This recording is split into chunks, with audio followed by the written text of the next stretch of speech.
அன்பான சகோதர சகோதரிகளே, தேவ பிள்ளைகளே, கிறிஸ்துவின் மனவாட்டிகளே, உங்கள் அனைவருக்கும் நம்ம ஆண்டவராகிய இயேசு கிறிஸ்துவுடைய கிருபையும் சமாதானமும் நம்மில் என்றும் உண்டாயிருப்பதாக. ஆமீன். இந்த நாளிலும் பரிசுத்த வெளிப்படுத்துகிற சத்தியத்திற்காக நன்றி செலுத்துவோம். இந்த நாளில் நித்திய காலம். இந்த நித்திய காலம் என்பது பார்த்தீங்கன்னா சந்தோஷத்தை குறித்து. இப்போ பிலிப்பியரில் பார்த்தீங்கன்னா 4ஆம் அதிகாரத்தில் 4வது வசனம். இங்கே பார்த்தீங்கன்னா வார்த்தை, கர்த்தருக்குள் எப்பொழுதும் சந்தோஷமாயிருங்கள் சந்தோஷமாயிருங்கள் என்று மறுபடியும் சொல்லுகிறேன். இப்போ 2 சந்தோஷம் இருக்குங்க. உலகபூர்வமான சந்தோஷம், கர்த்தருக்குள்ளாக சந்தோஷம். இந்த 2 காரியத்திலும் பார்த்தீங்கன்னா இந்த சந்தோஷம் எப்படியாக வெளிப்படும்? இந்த சந்தோஷம் ஒன்று, நமக்கு பிடித்தமான ஒரு ட்ரெஸ்ஸு, ஒரு புதுசாக ஒரு ட்ரெஸ்ஸு, சாரியோ இல்லை ஒரு பேண்ட் ஷர்ட்டோ, ஏதோ ஒரு காரியத்தில் சகோதரனோ சகோதரி யாருக்கோ ஒரு பிடிச்சமான ஒரு ட்ரெஸ்ஸு போட்டுக்கிட்டான்னு வச்சுங்களேன். ஒரு ஃபங்க்ஷனுக்கு போகிறாங்க. அந்த பிடிச்சமான ட்ரெஸ்ஸை போட்டுக்கிட்டு எல்லாம் முடிஞ்சு அவங்க கண்ணாடிக்கு முன்னாடி போய் நின்று பார்ப்பாங்க ட்ரெஸ்ஸு. அங்கே அவங்களுக்கு ஒரு சந்தோஷம் வரும். இந்த சந்தோஷம் எப்படியாக வெளிப்படும் நினைக்கிறீங்க? இந்த சந்தோஷம் அவங்களுக்குள்ள முகத்தில் இருக்கும். அந்த சந்தோஷம் வெளியே வரும்போது கணவனோ இல்லை மனைவியே சொல்லுவாங்க, உண்மையிலே இந்த ட்ரெஸ் ரொம்ப நல்லா இருக்கு உங்களுக்குன்னு. அது நமக்கு அது ஒரு சந்தோஷம். அதே மாதிரி ஃபங்க்ஷனு போகிற இடத்துல எல்லாரும் நம்மளெல்லாம் பார்க்கும்போது ஒரு சந்தோஷம் இருக்கும். 4 பேர் சொல்லும்போது ரொம்ப சந்தோஷம், இந்த ட்ரெஸ் உங்களுக்கு நல்லா இருக்கு, மேட்சாக இருக்குன்னு. இந்த சந்தோஷம் மீண்டுமாக அந்த ட்ரெஸ்ஸு போடும்போது இருக்குமா? இப்போ ஒரு ஃபங்க்ஷன் போயிட்டு வந்துட்டோம், 2வது ஃபங்க்ஷன் போகும்போது அந்த ட்ரெஸ்ஸு நம்ம போடும்போது கண்டிப்பாக இருக்குமா? உலகபூர்வமான சந்தோஷம் அதுதான். செகண்ட் டைம் கண்டிப்பாக சரி அவ்வளோ சந்தோஷம் இருக்காது. இப்போ ஆவிக்குள்ளான ஒரு சந்தோஷம் பார்த்தீங்கன்னா, இந்த சந்தோஷம் எப்படின்னா, நம்ம ஒரு காரியத்தை குறித்து தேவனிடத்தில் ஜெபத்தில் வச்சுருப்போம்.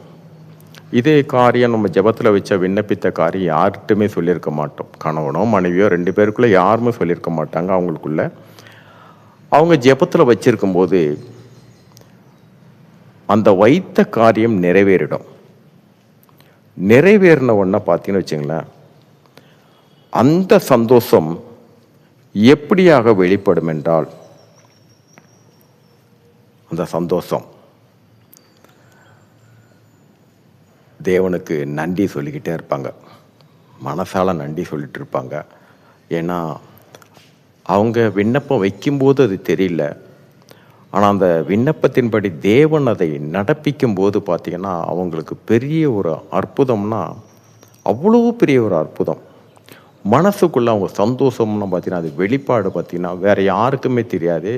இது அவங்களுக்கும் ஆண்டவருக்குள்ள காரியம். அதே மாதிரி நம்ம வேதம் வாசிக்கும்போது நம்ம எதையாவது குறித்து ஒரு சந்தேகம் வந்திருக்கோம், எப்போவாவது படிச்சிருப்போம், ஒரு சந்தேகம் வந்திருக்கோம், அதன் நம்ம மனசில் திங்க் பண்ணியிருப்போம். அந்த சந்தேகத்தை வார்த்தையிலேருந்து நமக்கு அது வெளிப்படாமல் இருக்கும். அது ஒரு நாள் நீங்கள் தற்செயலாக அந்த வேதத்தில் ஏதோ ஒரு காரியத்தை நீங்கள் படிக்கும்போது பார்த்தீங்கன்னா உங்களுக்கு ஏற்பட்ட சந்தேகத்தை இந்த வார்த்தை இன்னைக்கு நீங்கள் படிக்கிற அந்த வார்த்தையிலேருந்து தேவன் வெளிப்படுத்துவார். அதை வெளிப்படுத்தும் போது பார்த்தீங்கன்னா கரெக்டாக உணர்வை உண்டாக்குவார். நீ ஒரு நாள் சிந்திச்சியே ஒரு வசனத்துக்கு அதோடைய பதில் இதுதான் சொல்லிட்டு நம்ம சிந்திச்சு அந்த வசனத்தையே நம்ம மறந்துருப்போம். ஆனாலும் தேவன் அதை ஞாபகப்படுத்துவார்.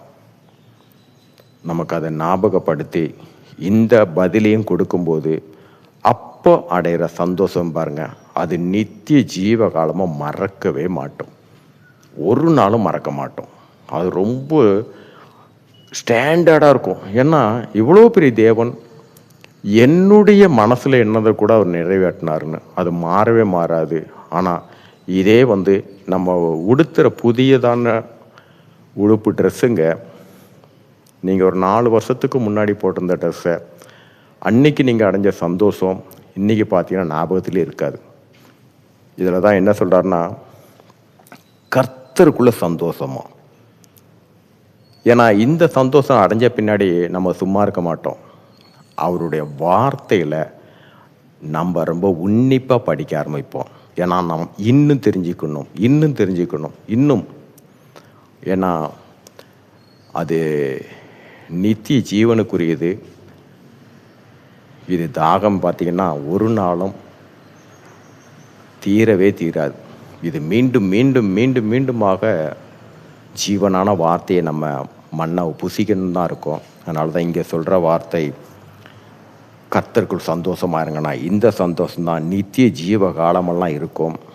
உலகத்துக்கு உண்டான சந்தோஷம் அதிகப்படியாக ஒரு வாரம் கூட இருக்காது, அது தொடர்ந்து இருக்காது. ஒரு சந்தோஷம் அடைஞ்சிருப்போம், அடுத்து ஒரு துக்கம் வந்தோடனே இந்த சந்தோஷம் காணாமல் போயிடும், துக்கம் தலைக்கு ஏறிடும்.